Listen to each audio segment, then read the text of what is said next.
قرآن کریم هغه عظیم کتاب دی چې د ټولو کتابونو سردار دی او هغه ذات نازل کړی دی چې دا هغه ذات نه لوی ذات شته نه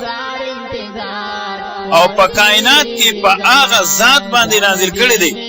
چې په ټول کائنات کې داغه نه اوچت ذات نشته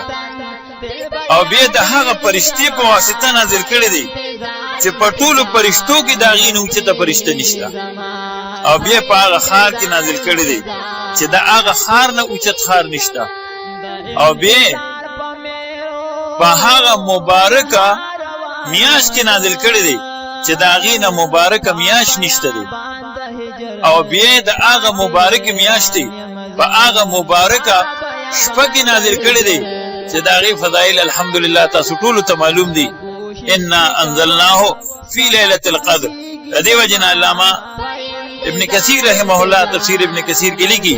فکمل من کل الوجوه قران کریم من کل الوجوه کامل کړی شو او کو جبه تو ګورو نو په دې وخت کې په دنیا کې 3000 او تقریبا ودرس جبه هغه چلیږي او د ټولو جبونو اوچته جبه هغه عربي ده احب العرب للثلاث فاني عربي والقران عربي ولسان اهل الجنه في الجنه عربي فهغه مبارک جبه باندې الله جل مجده قران کریم هغه